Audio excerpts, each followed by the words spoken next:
Hello students. तो आज का हमारा लेक्चर है वापस से मैथ्स के ही बारे में। बीपीएससी जो भी लोग देने वाले हैं इस बार नेक्स्ट बार, ठीक है, जब भी आप देंगे तो मैथ्स जो है बीपीएससी का वो कैसे इजीली बनाया जा सकता है उसके बारे में हमारा ये लेक्चर है। इसके पहले एक और लेक्चर अपलोड हो चुका है, उसको देखने के बाद आप लोग ये लेक्चर देखेंगे क्योंकि वो लेक्चर जो है उससे ज़्यादा समझ में आएगा, वो ज़्यादा ईजी वे में और बताया गया है, ठीक है।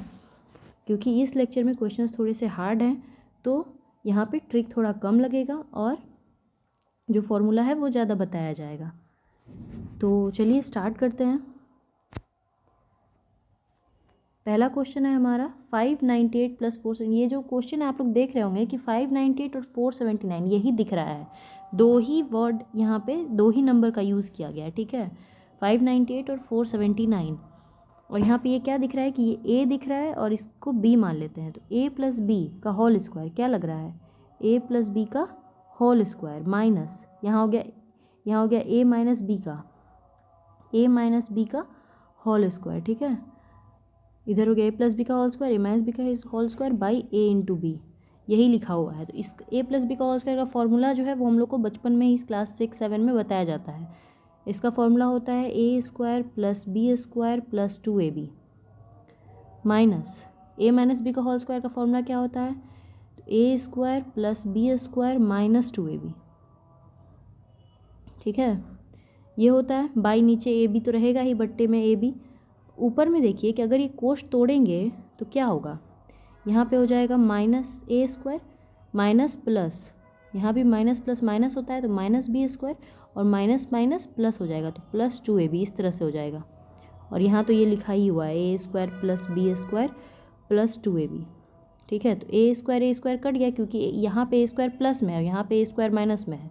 उसी तरह बी स्क्वायर प्लस में है, बी स्क्वायर माइनस में है, ये दोनों नहीं कटेगा क्योंकि ये दोनों जो है प्लस प्लस दोनों प्लस प्लस है तो जुड़ जाएगा 4ab, 2 2 4 तो हो गया 4ab, ठीक है। क्या हो जाएगा 4ab और नीचे बट्टे में ab था ही, अब ab कट गया तो आंसर क्या है आपका 4, ठीक है। Option number A answer 4। तो कितना ईजी है, बस यहाँ पे देखना है, क्वेश्चन देखते ही आपको समझ आना कि ये फॉर्मूला है, ठीक है। ए प्लस बी का होल स्क्वायर ए माइनस बी का होल स्क्वायर, इस फॉर्मूले को यूज़ किया गया है। तो जहाँ भी आप समझ जाएंगे कि फॉर्मूला है, ये छोटा मोटा फॉर्मूला जो है वो बीपीएससी पूछता है, इसी से आपका यूपीएससी का सी सेट में भी इस तरह का क्वेश्चन आता है, ठीक है। एसएससी सीजीएल बिहार एसएससी किसी भी कोई भी एग्ज़ाम में इस तरह के मैथ्स के सवाल पूछे जाते हैं जो कि काफ़ी ईजी होते हैं, प्रैक्टिस से बन जाता है, ठीक है। हम लोग चलते हैं अपने नेक्स्ट क्वेश्चन की तरफ।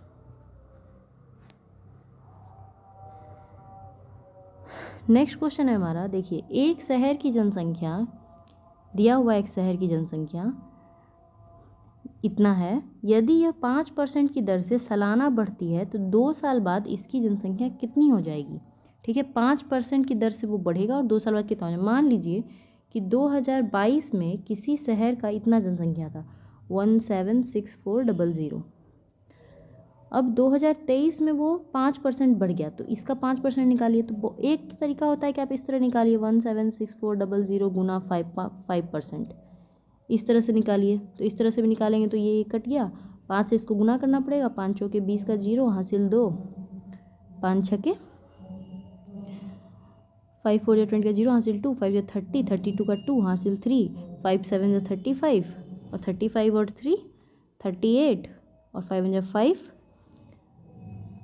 ठीक है, 5 3 8, 8820, यहाँ पे इसको जोड़ दीजिए 8820, हो गया 0 2 8 4 12 का 2 हासिल 1, 8 7 15 का 5 हासिल 1, सॉरी, ठीक है, हासिल 1, फिर 7 1 8 और 1, फिर इसमें अब 2024 में फिर वापस से इसका 5% लगा दीजिए, फिर इसका 5% वही होगा, क्या होगा, फिर आप इस तरह से 18 5 ये जो आया है इसका निकालिए, 18 5 220 का 5% निकालिए और फिर उसको यहाँ पे जोड़ दीजिए तो आपका जो भी आएगा वो आंसर हो जाएगा, ठीक है। इसको ऑप्शन से ही बना सकते थे, एक तो ये समझ गए, जैसे एक साल का निकाले तो दूसरा साल भी, जैसे सबसे पहला साल 1,76,000 के आसपास था, दूसरा साल 1,85,000 के आसपास है, तो तीसरा साल ज़्यादा नहीं अंतर बढ़ेगा, ठीक है, 1 लाख कुछ रहेगा। ऑप्शन में जब हम लोग देखते हैं जब ऑप्शन में देखिएगा क्या बोले 1,86,000, 1,86,000 हुआ है तो 1,00,000 के आसपास कुछ कुछ रहेगा। तो यहाँ पे ऑप्शन में 1,00,000 जो है वो यहाँ दिया है, फिर यहाँ दिया है 2,96,000, 3,94,000, 3,96,000, इतना नहीं बढ़ सकता, ठीक है। तो यहाँ पे देख के पता चल जाए कि आंसर ये है। पहला में अगर 1,76,000 है तो 2 साल के बाद बहुत ज़्यादा नहीं बढ़ेगा, 5% का दर से बढ़ रहा है, तो ऑप्शन से भी निकाल सकते हैं कि ये आंसर है। बाकी सब बहुत ज़्यादा मतलब आगे है, बहुत ज़्यादा अमाउंट दिया हुआ है, तो इतना नहीं होगा पॉपुलेशन। और फिर भी अपना मतलब कि क्योंकि इसमें ई ऑप्शन भी होता है बीपीएससी में, तो इसीलिए फॉर्मूला को एक बार यूज़ करके उस तरह से बना सकते हैं जैसे कि बताए हैं, ठीक है। अब चलते हैं नेक्स्ट क्वेश्चन। नेक्स्ट देखिए, ये भी क्वेश्चन बहुत इजी है, बस थोड़ा सा मतलब कि इसमें मेथड है। क्या मेथड है? मोहन 25 दिनों में कोई काम कर सकता है, तो मोहन का हो गया 1/m 1/25, 1/m is equal to 1/25। और सोहन 20 दिन में कर सकता है, यानी 1/s इज इक्वल टू 1/20। दोनों एक साथ 5 दिन के लिए काम करना शुरू किया, तो अकॉर्डिंग टू क्वेश्चन कह रहा है कि 5 दिन 5 गुना 5 दिन एक साथ काम किया, यानी 1/25 प्लस 1/20 दोनों साथ काम किया है। और उसके बाद मोहन काम छोड़ दिया, यानी कि ये मोहन जो है वो काम छोड़ के चला गया, तो शेष काम को सोहन जो है वो कितने दिन में करेगा? तो प्लस, अब सोहन अकेले करेगा, 5 दिन तक दोनों मिल के किया, अब प्लस सोहन 1/20 ये अकेले कितने दिन में करेगा? I don't no.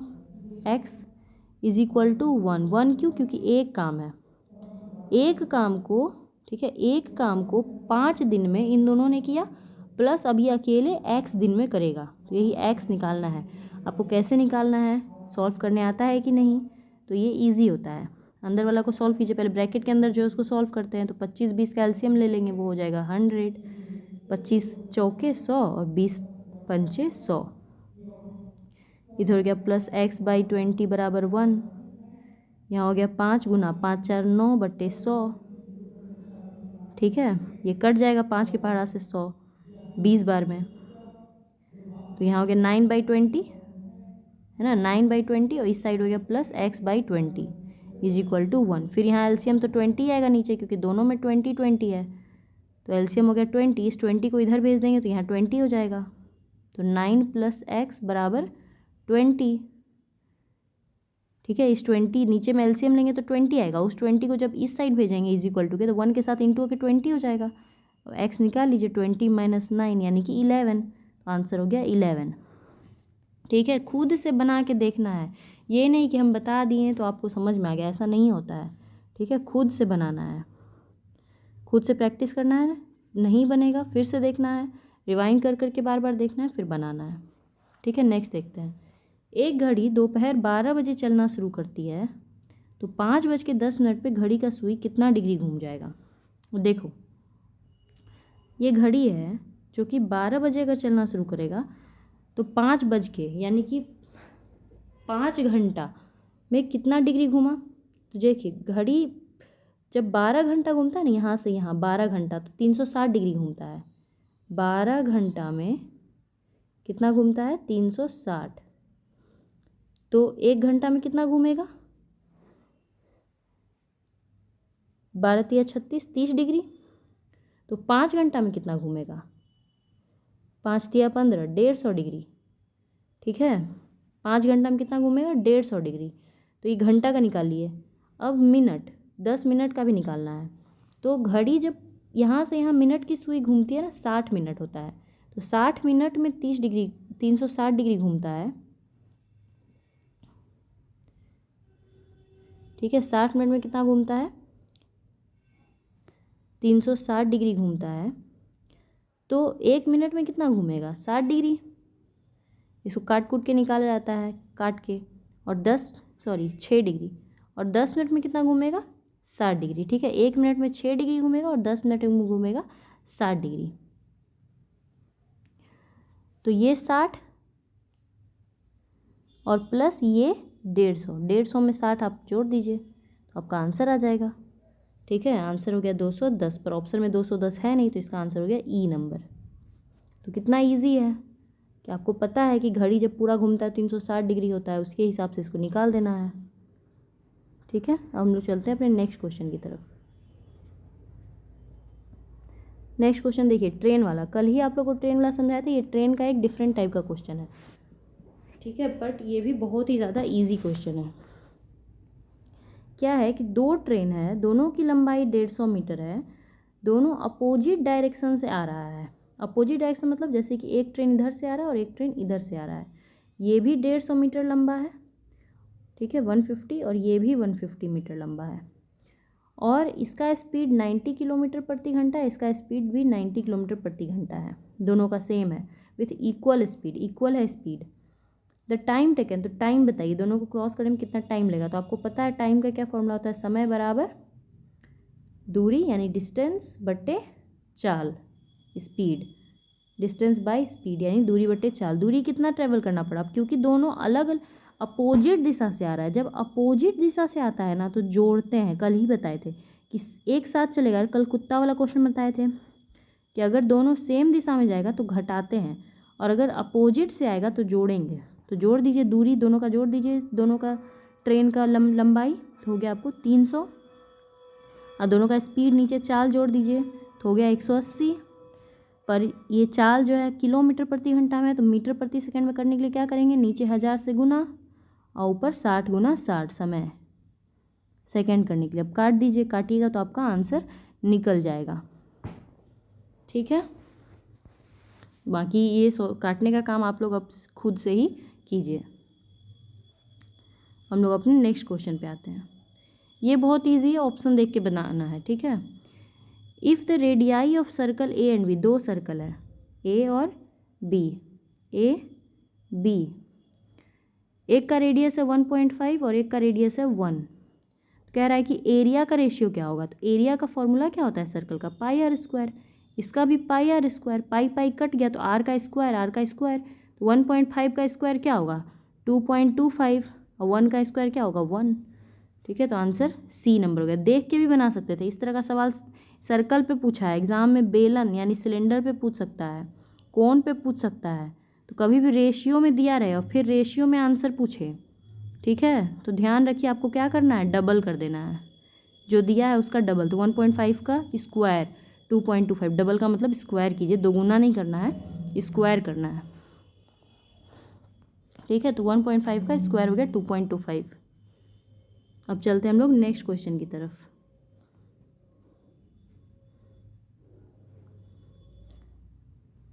The next term in the sequence, ठीक है, ये एक सीक्वेंस चल रहा है, इसको पहचानना है, और अगला टर्म क्या होगा, रीजनिंग का क्वेश्चन है, मैथ का क्वेश्चन नहीं है। ठीक है, तो कैसे पहचानते हैं, बहुत तरीका होता है पहचानने का। पहले यहाँ पे घटाना शुरू करते हैं, छोटा छोटा होता है ना, इसीलिए यहाँ पे 2 अंतर बचता है, यहाँ पे 6 बचता है, यहाँ भी 6, घटा के देख रहे हैं, 15 में से 9, 9 में से 3, यहाँ पे 10 का अंतर है, यहाँ भी 10 का अंतर है। देखिए डबल डबल हो रहा है, 6 6 10 10, यहाँ पे 14 का अंतर है, तो आप भी 14 का अंतर कीजिए। तो 49 + 14 कीजिए, देखिए क्या आंसर आता है। 49 + 9 4 13 का 3, हासिल 1 4 1 5 1 6, आंसर हो गया 63। ठीक है, तो कितना इजी होता है ये सब क्वेश्चन रीजनिंग का, हार्ड भी हो सकता है एग्जाम में, ये भी एग्जाम का ही क्वेश्चन है मगर। ठीक है, अब नेक्स्ट देखते हैं। फिर ये फॉर्मूला आ गया आपको a² - b², इसका भी फॉर्मूला याद रखना है। ठीक है, ये दोनों, अब x का वैल्यू निकालना है यहाँ पे पहले क्वेश्चन में, x और y का, उसके बाद आगे पढ़ेंगे। तो a, ये जो इसका जो ये होता है फॉर्मूला होता है, वो होता है a + b Guna a - b, a² - b² का a + b Guna a - b होता है बराबर 7। तो a + b तो पता नहीं है, पर a - b दिया हुआ है यहाँ पर 1, तो = 1 बराबर 7। 1 से कोई मतलब है नहीं, तो x + y बराबर आया 7। ठीक है, x + y बराबर आ गया 7। तो अब आपको x - y 1 दिया है ना, x - y आपको पता है 1, और x + y आप निकाल लिए हैं कितना 7। सॉल्व कर दीजिए, तो y यहाँ माइनस में ऊपर में है, यहाँ नीचे में प्लस में, तो कट गया y, यहाँ बचा 2x जुट गया, और यहाँ 7 1 8, 2 से काट दीजिए इसको, तो x का वैल्यू कितना हो गया 4, x 4 आ गया। यहाँ पे अगर x 4 है और प्लस y बराबर 7, तो y कितना है, x और y जोड़ के 7 आ रहा है और x 4 है तो y कितना है 3, तब ना 4 3 7 होगा, y निकल गया हमारा 3। अब हम लोग आगे का क्वेश्चन पढ़ते हैं। ठीक है, इसको थोड़ा सा मिटा देते हैं। देखिए अब क्या लिखता है, the length of diagonal of a rectangle, एक रेक्टेंगल है, इसका ये डायगोनल है, इसका लेंथ निकालने कह रहा है, जबकि लेंथ और विड्थ इसका, ये लेंथ रेक्टेंगल का ये लेंथ होता है, मतलब ये चतुर्भुज का ये x आयत का और ये y, x आया है 4 और ये y आया है 3, यानी ये 4 और ये 3। तो पूछ रहा है कि ये कितना, पाइथागोरस से निकाल लो। ये क्या है, ये h है। ठीक है, ऐसे पता होना चाहिए तुमको कि अगर ये 3 है, ये 4 है तो ये 5 होता है। ठीक है, ये एकदम पता होना चाहिए। अगर नहीं पता है तो आप पाइथागोरस का यूज कर सकते हैं h निकालने के लिए। कल बताए थे कि h कैसे निकालते हैं, √p² + b² करिए तो आपका h निकल जाएगा। मगर आपको पता होना चाहिए कि एक साइड 3 है, दूसरा साइड 4 है, तो तीसरा साइड 5 होता है। ठीक है, तो आंसर हो गया 5। ठीक है, अब हम लोग नेक्स्ट क्वेश्चन की तरफ चलते हैं।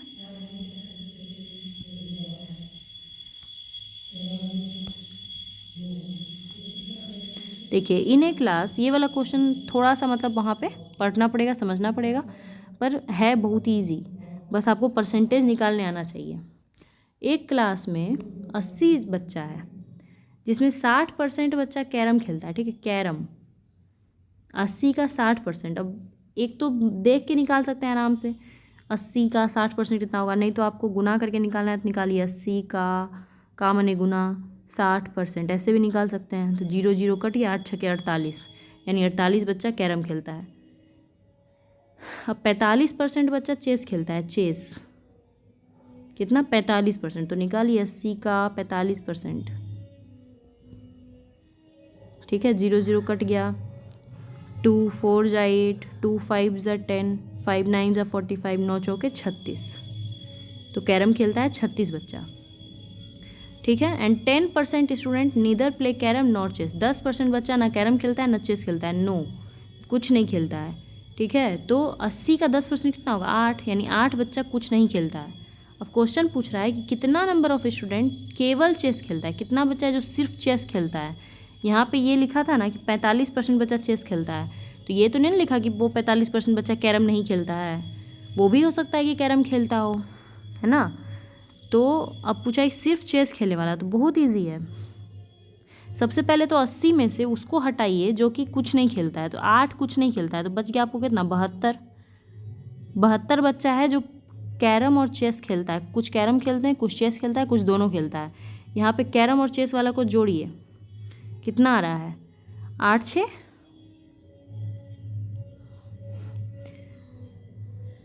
8 6 14 का 4, हासिल 1, 4 3 7 1 8, 84। ठीक है, 84, जबकि क्लास में बच्चा 80 गो है, खेलने वाला 72 गो है, फिर भी यहाँ पे कैरम और चेस जोड़ के 84 आ रहा है, तो घटा दीजिए ना, 84 में से 72 घटा दीजिए, आपका आंसर आ जाएगा कितना 12। ठीक है, 12 बच्चे हैं जो सिर्फ और सिर्फ चेस खेलते हैं। इस तरह पूछ सकता था कि कितने बच्चे हैं जो सिर्फ कैरम खेलते हैं, वो भी इसी तरह से निकालते हैं, उसका भी आंसर यही होता। ठीक है, तो इस तरीके से पूछता है। अब नेक्स्ट चलो,